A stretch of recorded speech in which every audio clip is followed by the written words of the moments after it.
মহাত্মা গান্ধী বিদ্রোহী কিশোর থেকে ভারতের জাতির জনক ১৯৪০ সাল প্রতাপশালী এক সাম্রাজ্য পরাজিত হয়েছিল সাদাসিধে পোশাকের এক ব্যক্তির কাছে।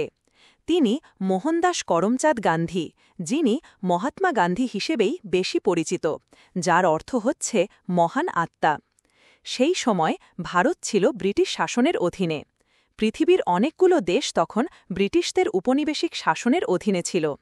একজন প্রজ্ঞার অধিকারী রাজনৈতিক কর্মী হিসেবে গান্ধী ব্রিটিশ শাসন থেকে ভারতের স্বাধীনতা এবং গরিব মানুষের অধিকারের জন্য সংগ্রাম করেছেন।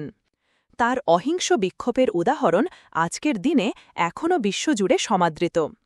তার ১৫০তম জন্মবার্ষিকীতে মহাত্মা গান্ধীর জীবনের কিছু গুরুত্বপূর্ণ সময়ের দিকে ফিরে তাকাব আমরা।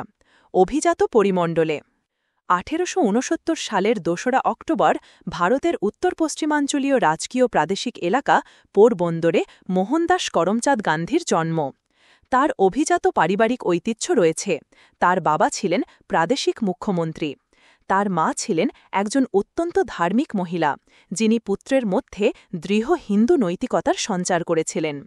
নিরামিষ ভোজন, ধর্মীয় সহনশীলতা, সহজ সাধারণ জীবনযাপন এবং অহিংসার উপর জোর দিয়েছিলেন তিনি। বাবার মৃত্যুশয্যায় অনুপস্থিতি। গান্ধীর বয়স যখন ১৩ বছর, তখন তার বিয়ে হয় ১৪ বছর বয়সী স্থানীয় এক কিশোরী কস্তুরবার সাথে। টিনেজার গান্ধী তার পরিবারের কঠোর ধর্মীয় বিশ্বাসের বিরুদ্ধে অবস্থান নেন। তিনি মাংস খাওয়া শুরু করেন এবং এমনকি তিনি পতিতালয়েও যেতেন, যদিও গান্ধী বলেছেন যে তিনি কখনও সেখানে কোনো ধরনের যৌন সম্পর্ক স্থাপন করেননি। পরে তিনি লেখেন, আমি পাপের গহ্বরে ঢুকে পড়েছিলাম, কিন্তু ঈশ্বর তার অসীম করুণায় আমাকে আমার নিজেরই কাছ থেকে রক্ষা করেছেন। তবুও তিনি প্রতিটি অনৈতিক কাজের পরে অনুতপ্ত হতেন। যখন তার বাবা মৃত্যুশয্যায়, সে সময় গান্ধী তার স্ত্রীর সাথে বিছানায় যৌনকর্মে ব্যস্ত ছিলেন এবং বাবার মৃত্যুর মুহূর্তে কাছে থাকতে পারেননি। এই গ্লানি তাকে তাড়া করেছে সবসময়। নিজের জীবনীতে গান্ধী লিখেছেন এই বিষয়টি তাকে কতটা অপরাধবোধে আক্রান্ত করেছে। আমি অত্যন্ত লজ্জিত এবং দুঃখিত বোধ করছিলাম। আমি দৌড়ে বাবার ঘরে ছুটে গেলাম। দেখলাম যদি পাশবিক প্রবৃত্তি আমাকে অন্ধ করে না রাখত, তাহলে বাবা আমার নিজের হাতের ওপরই মারা যেতেন। তার স্ত্রী যখন গর্ভবতী হলেন এবং জন্মের পরপরই তাদের সন্তানের মৃত্যু হয়, গান্ধী এটাকে মনে করলেন তার ওই অনুপস্থিতির ঐশ্বরিক শাস্তি হিসেবে। ব্রহ্মচর্য ব্রত। লন্ডনে আইনের ছাত্র হিসেবে অবস্থানকালে গান্ধী থিওসফিক্যাল সোসাইটির সদস্যদের সাথে মেলামেশার সুযোগ হয়। তারা গান্ধীকে উৎসাহিত করেন আরও নিবিড়ভাবে হিন্দু ধর্মীয় গ্রন্থ এবং বিশেষ করে ভগবদ্গীতা পাঠে। ভারতীয় প্রাচীন গ্রন্থসমূহ তার জন্য স্বাচ্ছন্দ্যপূর্ণ বলে পরবর্তীতে তিনি বর্ণনা করেছিলেন।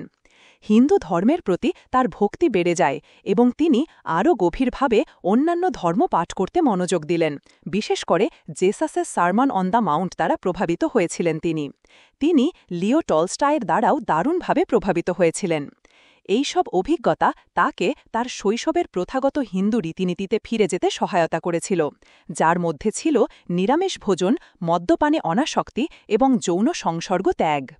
৪ সন্তানের পিতা আরও একটি সন্তান জন্মের পর মারা যায়।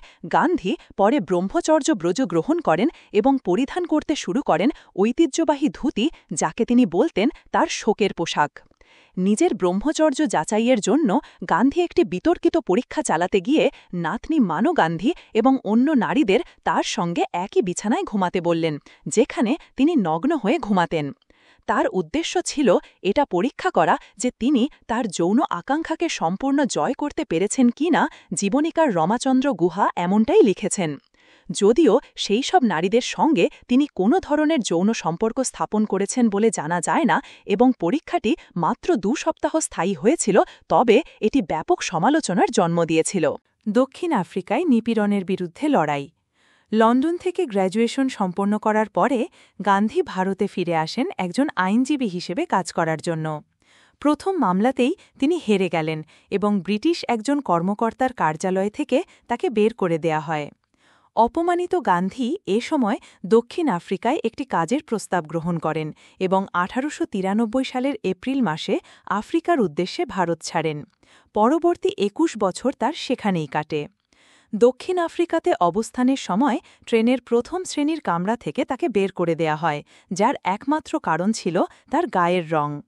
ভারতীয় অভিবাসীদের প্রতি এই ধরনের আচরণে হতবাক ও ক্ষুব্ধ হয়ে তিনি সেখানে নিপীড়ন বন্ধের লড়াই এবং আত্মশুদ্ধির ধারণা এবং অহিংস আন্দোলন সত্যাগ্রহের বিকাশের জন্য ইন্ডিয়ান কংগ্রেস অফ নাটাল প্রতিষ্ঠা করেন। ভারতীয় লোকজনের ওপর কর আরোপের প্রতিবাদে ধর্মঘট এবং মিছিল করার কারণে তাকে গ্রেফতার করা হয়, কিন্তু ব্রিটিশরা ওই ট্যাক্স প্রত্যাহার করতে বাধ্য হয়েছিল এবং গান্ধীকে মুক্তি দিয়েছিল।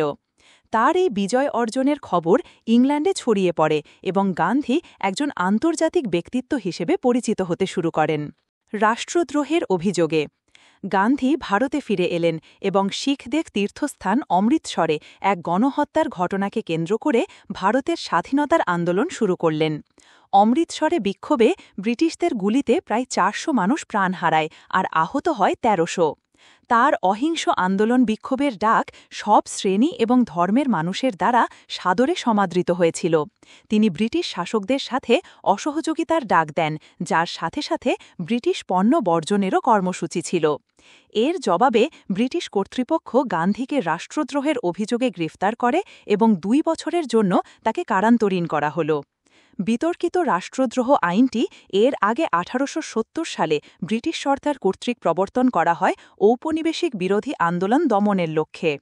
গান্ধী বলেছিলেন, এই আইনটির প্রণয়ন করা হয়েছে নাগরিকদের মুক্তিহরণের জন্য।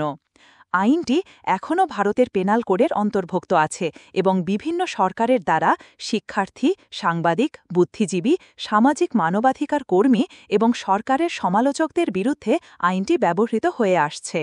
ব্যর্থ আলোচনা ১৯৩১ সালে কংগ্রেসের প্রতিনিধি হিসেবে গোলটেবিল আলোচনায় অংশ নিতে লন্ডন সফরে যান গান্ধী।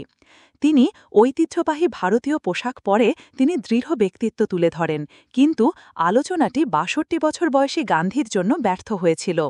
ব্রিটিশ শাসকরা তখনও ভারতের স্বাধীনতার দাবি মেনে নিতে প্রস্তুত ছিল না।